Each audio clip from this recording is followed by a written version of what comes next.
President Ramchandra Paudel unveiled the government's policies and programs for the upcoming fiscal year this afternoon at the joint session of the House of Representatives and the National Assembly. Programs and policies are a government's roadmap considered as the state blueprint on the basis of which the government will channel its resources for development works. However, at this time of economic recession, experts doubt that the government's program and policies could make a telling impact in lifting the sagging national economy. Good evening, I'm Amar Singh Pradhan and these are the headlines of the hour. The government's policies and programs bank on old trend irrespective of ailing economy. Experts call unclear priorities, fears raised over implementation. Investigations reveal the tax force on witness refuses was created under the recommendation of leader Rizal.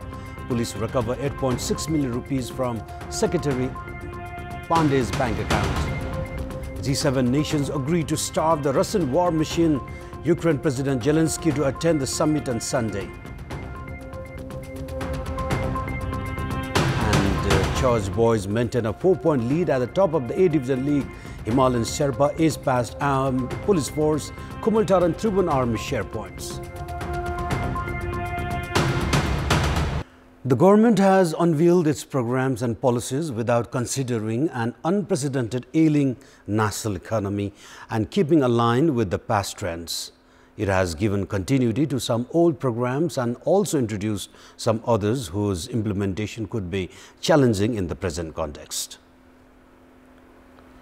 The government today made public the policies and programs at a time when business community is reeling under an economic recession coupled with high inflation and exorbitant interest and loan.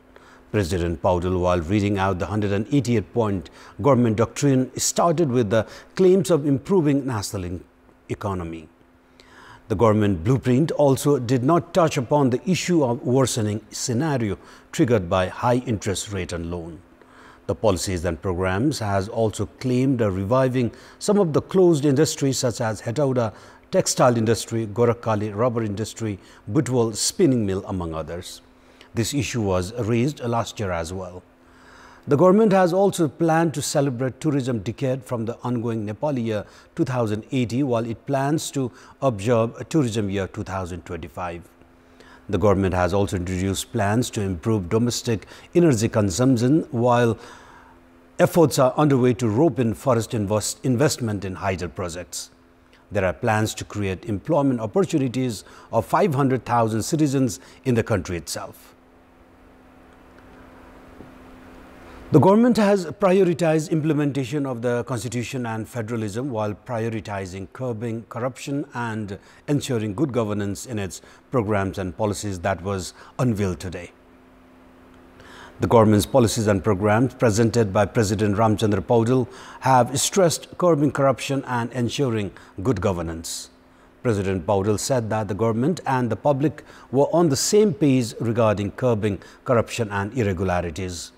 The policies and programs have stated that the issue of transitional justice is to be addressed within 2 years. The government is also to proceed with the objective of resolving complications related to citizenship and ensuring voting rights for Nepalese in foreign nations.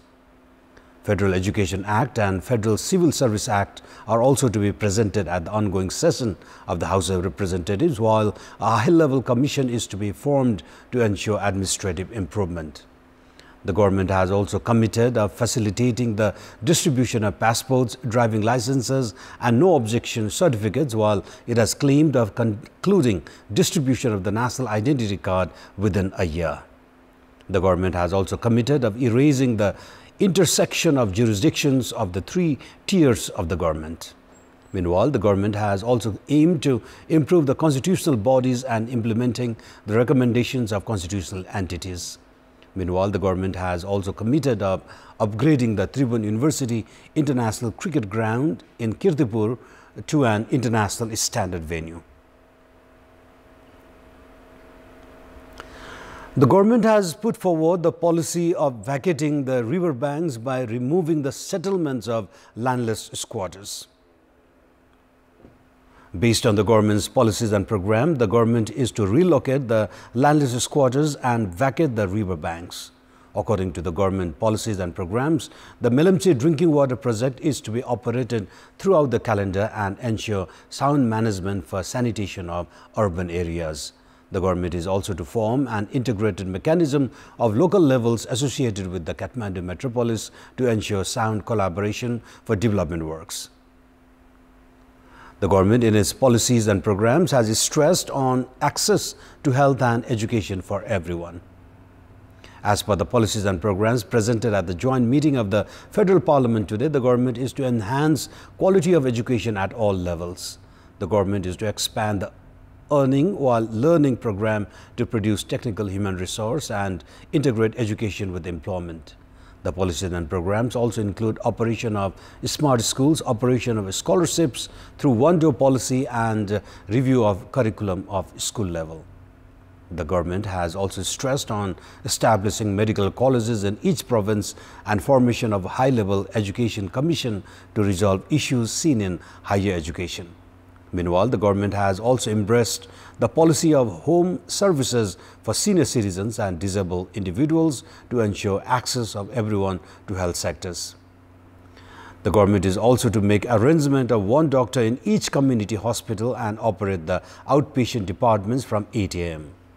Free test for identification of breast and uterine cancer among women and preliminary treatment are to be expanded as a special program. The government is also to operate the health science academies under the Single Umbrella Act, and all federal hospitals are to be developed as teaching hospitals.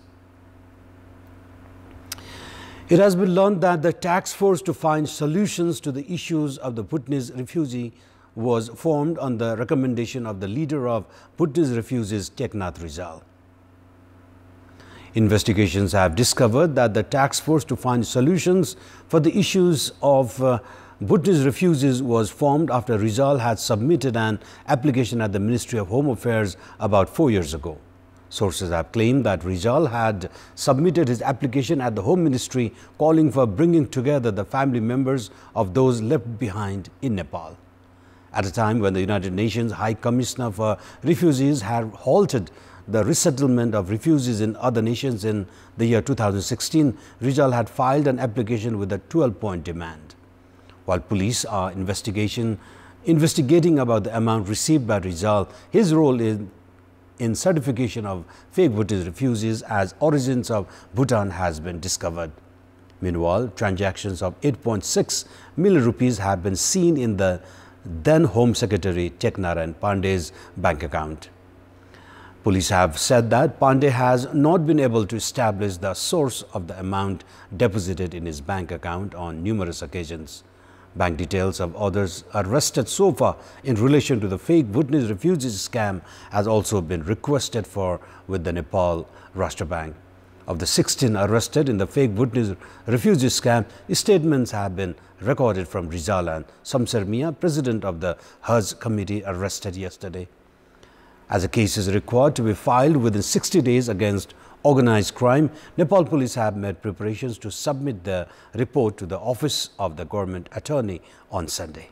Member of the House of Representatives from Nepali Congress, Manju Khad, who had not attended the parliament meetings since the investigations into the fake Bhutanese refugee scam intensified, was present at the parliament today.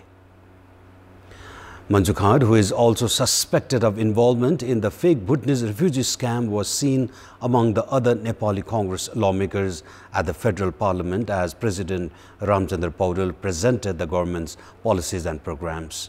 Prior to this, Khad had missed 3 previous meetings of the House of Representatives. She had remained out of contact since her spouse, former Home Minister and Nepali Congress leader Balkrishna Khad, was arrested for his alleged involvement in the fake Bhutanese refugee scam. Manju is a parliamentarian from Nepali Congress in the proportionate category.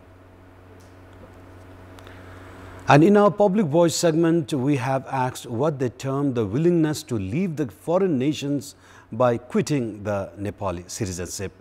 Let's take a look at what they have to say. Public Voice. आफ्नै देशको नागरिकता त्यागेर विदेश गएर बस्नु चाहिँ गलत हो ठुलो अपराध हो यो देशलाई कंगाल बनाउनु हो जान नहुने चाहिँ हो आफ्नो देशमै गर्नुपर्ने हो जसले यस्तो कार्य गर्नु भएको छ उहाँहरूलाई एकदम कडा भन्दा कडा सजाय दिनुपर्छ गुणस्तरीय शिक्षा नभएको कारणले गर्दा आफ्नो देशको नागरिक त्यागी हैन बाहिर देश जाने गरेको होला छिटो धनी हुने त्यहाँ गएर चाहिँ सुख पाउने हिसाब गर्न चाहिँ गएको जस्तो मलाई लाग्छ नेपालमा उच्च शिक्षा हासिल गर्दा पनि रोजगारको व्यवस्था नहुनु र गरिबीको कारण रोजगारको कमीले गर्दा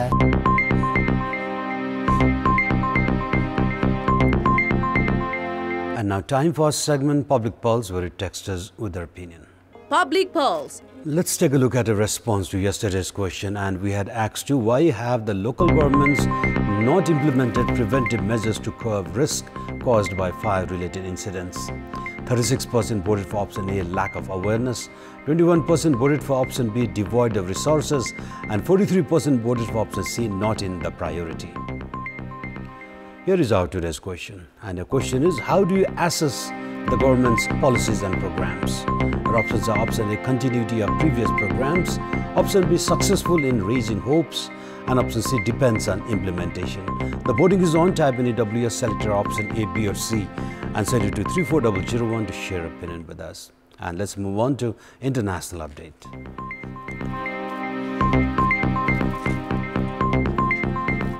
The leaders of the Group of Seven visited the Itsukushima Shrine, a World Heritage Site, during a summit in the Japanese city of Hiroshima earlier today. They were treated to a traditional Japanese musical performance at the shrine. At their earlier meetings on the day, the G7 leaders agreed to stiffen sanctions against Russia and pledged financial support for Ukraine as its President Volodymyr Zelensky prepared to join them in Hiroshima on Sunday. Zelensky's presence and his calls for greater support for Ukraine in its conflict with Moscow will add drama and urgency to the gathering. The G7 leaders are already expected to announce new sanctions against Russia and closer collaboration in countering China. Earlier on the day, the G7 leaders laid wreaths in Hiroshima, a city that, along with Nagasaki, was destroyed by a U.S. atomic bomb attack 78 years ago that ended World War II. Japanese Prime Minister Fumio Kishida, who represents Hiroshima in Japan's lower house of parliament, said he chose the city for the summit in order to focus attention on arms control. Ahead of the summit, the European Union and UK announced plans to sanction Russian diamonds imports of metals from Russia, including copper, aluminium and nickel, in support for Ukraine. Sports News. Church Boys United have maintained a 4-point lead at the top of the A Division League with a narrow 1-0 victory over Nepal Police Club. Milan Rice scored the decisive goal in the additional time of the first half to give full points to the Church Boys. Milan connected well off a corner to score the goal for the Church Boys. With the second half remaining barren, Church Boys, who are the new entrants to the top flight this season, enjoy a 4-point cushion at the top of the league with 36 points, while second place JYC have 32 points. Himalayan Sherpa Club have secured a 3-2 win over Armed Police Force at the Martyrs Memorial A Division League to climb to the 7th position in the standings. With the win, Sherpa boys have marked a league double over APF this season. In the match played at the Enfa complex in Saddabato, Khamir Gilson put Sherpa ahead in the 9th minute. Preston doubled the lead in the 21st minute. Ayumi Fokunle extended Sherpa's cushion to 3 goals in the 51st minute. However, departmental team APF reduced the deficit through Sunny Shrestha in the 87th minute before finding another goal in the 3rd minute of the additional time as the match ended 3-2. With the win, Sherpa Club with 25 points and have climbed to the 7th position in the standings. Meanwhile, APF are 12th with 22 points from 19 matches. In another A-Division League match played today, Tribhuvan Army Club and Kumultar settled for an enterprising 2-2 draw. And up next is a weather update.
our latest headlines. Up next is News in Nepali. Good night.